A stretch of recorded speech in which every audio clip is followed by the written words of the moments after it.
Assalamualaikum warahmatullahi wabarakatuh. Selamat pagi, Bapak Ibu dosen. Sebelumnya, perkenalkan, nama saya Muhammad Kevin dengan NIM 04 1050 1040 dari Prodi D3 Sistem Informasi. Di kesempatan kali ini, saya ingin mempresentasikan proposal saya, yaitu rancang bangun aplikasi mobile manajemen food waste rumah tangga untuk mendukung pola konsumsi berkelanjutan atau SDG 12. Kenapa saya memilih topik ini? Dikarenakan di Indonesia itu saya prihatin dengan angka food waste-nya. Kita mulai. Yang pertama adalah latar belakang masalah darurat food waste di Indonesia. Fakta tingginya food waste.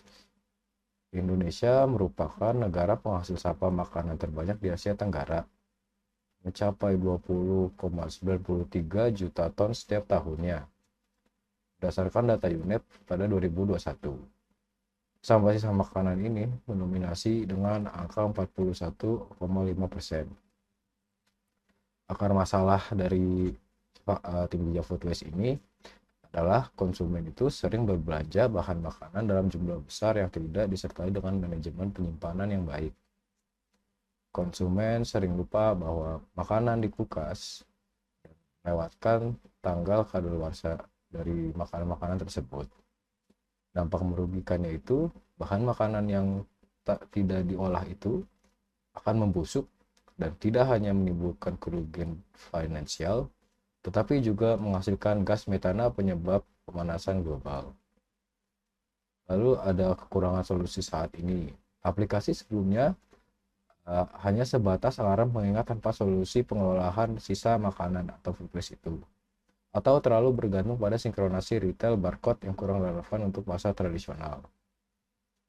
Selanjutnya, solusi yang diusulkan aplikasi mobile kulkasku. Aplikasi ini dibangun sebagai asisten manajemen persediaan makanan dengan fitur utama. Pertama, ada pencatatan praktis. Fitur ini membantu pengguna mencatat persediaan makanan secara cepat tanpa ketergantungan pada sistem barcode retail. Yang kedua, expiry reminder. Fitur expiry reminder ini memberikan pengingat kadaluarsa otomatis yang berjalan di latar belakang atau bisa disebut juga background service.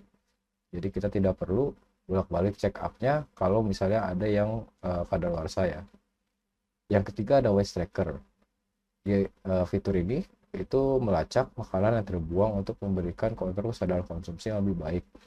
Jadi pengguna itu akan sadar bahwa dia telah menyumbang food waste itu ya, dengan waste tracker ini. Rekomendasi resep dari sisa. Fitur ini merekomendasikan resep masakan berdasarkan sisa bahan yang mendekati batas konsumsi untuk meminimalisir limbah. Selanjutnya ada rumusan masalah. Perancang aplikasi. Bagaimana merancang dan mengembangkan aplikasi mobile kulkasku yang dapat membantu pengguna rumah tangga mencatat persediaan dan batas kadaluarsa makanan secara praktis. Selanjutnya ada implementasi fitur. Bagaimana mengimplementasikan fitur waste tracker dan rekomendasi resep berdasarkan bahan sisa untuk mencegah pembuangan makanan. Yang ketiga itu ada penerima pengguna. Bagaimana tingkat penerimaan dan kepuasan pengguna akhir terhadap aplikasi kulkasku berdasarkan hasil pengujian sistem usability scale atau SUS. Selanjutnya ada batasan masalah.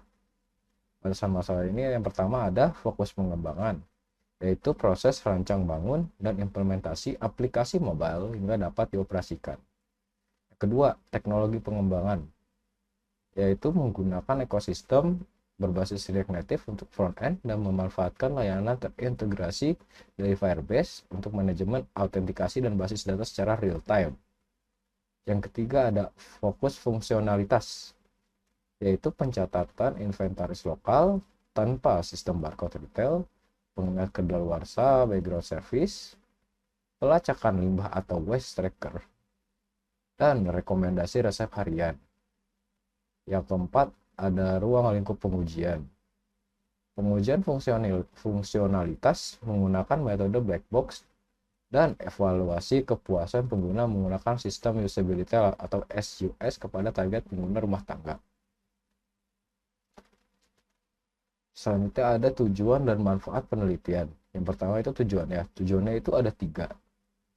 Yang satu adalah merancang dan membangun aplikasi mobile Kulkasku sebagai alat bantu manajemen persediaan makanan sehari-hari.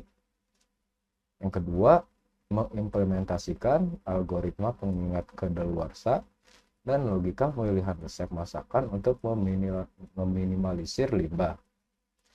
Yang ketiga, ada mengevaluasi fungsionalitas sistem serta mengukur tingkat usabilitas menggunakan sistem usability scale atau SUS. Lalu selanjutnya ada manfaat. Manfaatnya itu ada 2. Yang pertama itu ada manfaat bagi pengguna.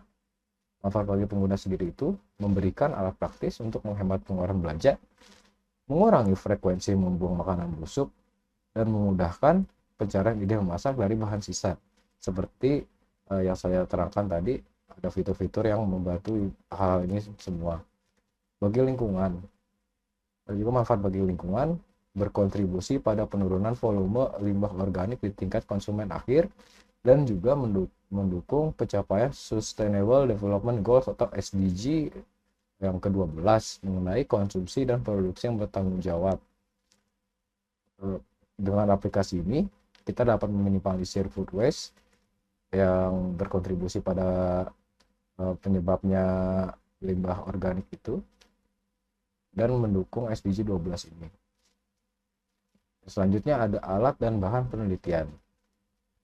Di sini ada kategori, spesifikasi atau nama, dan kegunaannya.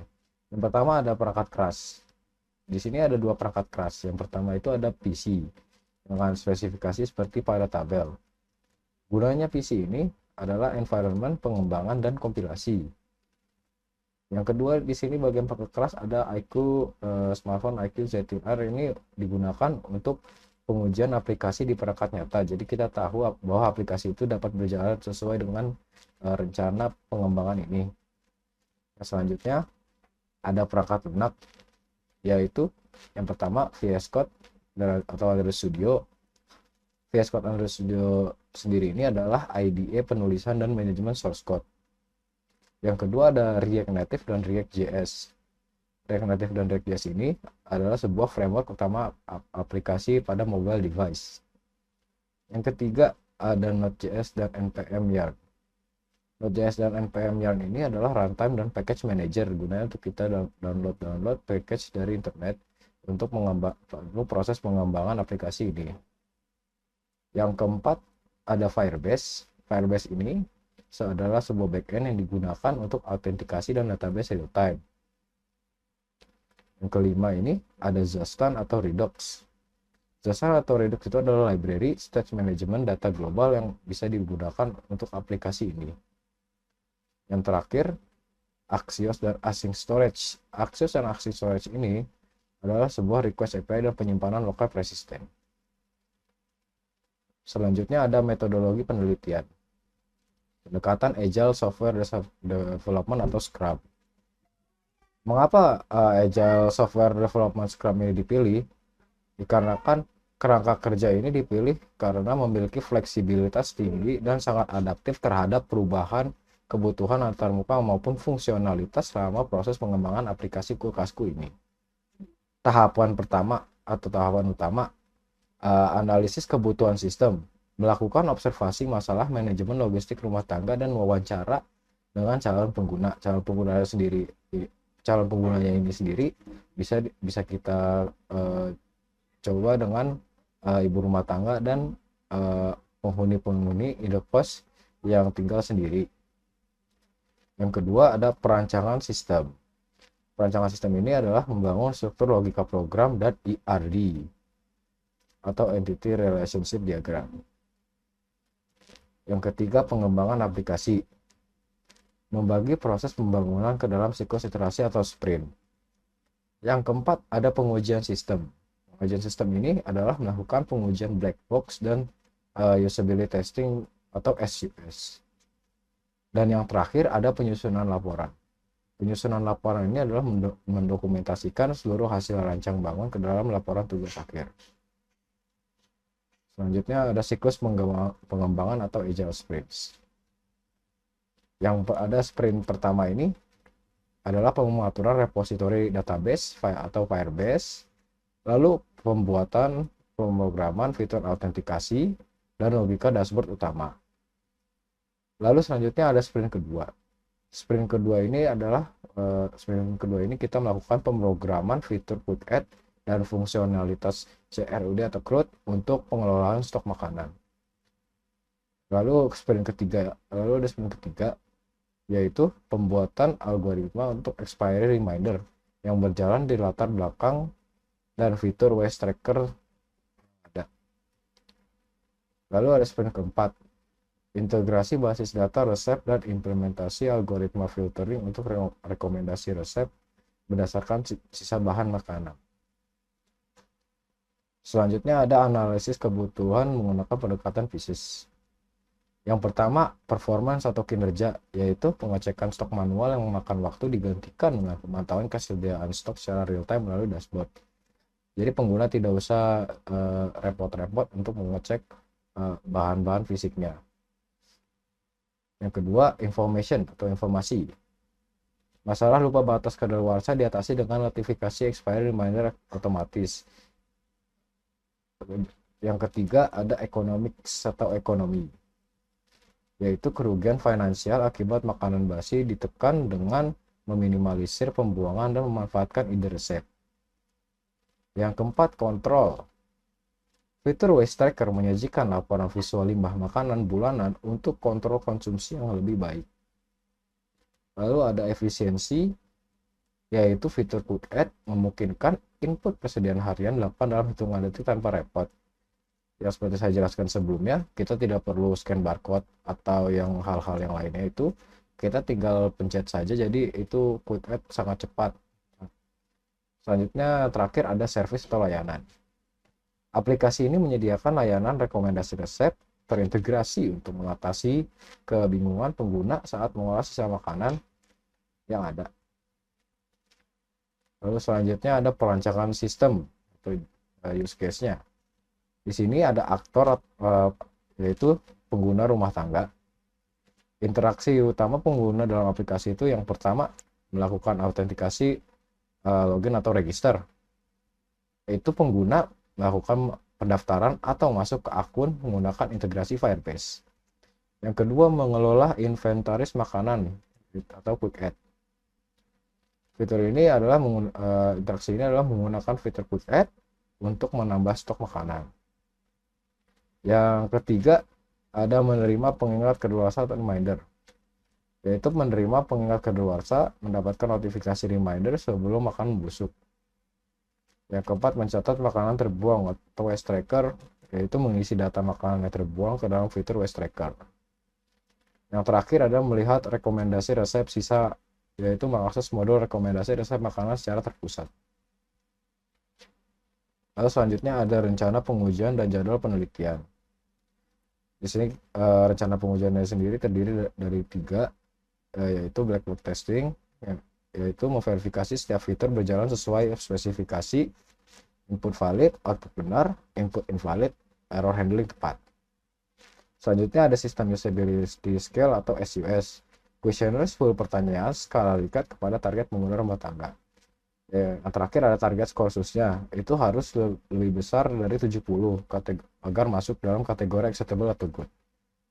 Lalu di sini ada jadwal selama 6 bulan. Di bulan pertama, saya akan melakukan analisis kebutuhan dan penyelesaian proposal. Lalu di bulan kedua, saya akan merancang arsitektur dan entity relationship diagram atau ERD.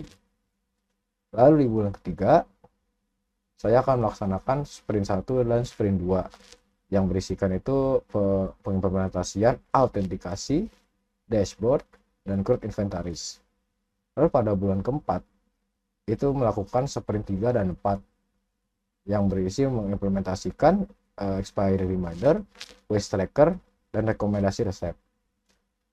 Lalu pada bulan kelima, itu melakukan pengujian black box agar sistem berjalan dengan baik dan SUS agar saya tahu sistem itu diterima atau tidak. Lalu yang bulan ke-6 atau bulan terakhir ini, saya melakukan penyusunan dan revisi laporan akhir. Kesimpulan dan saran.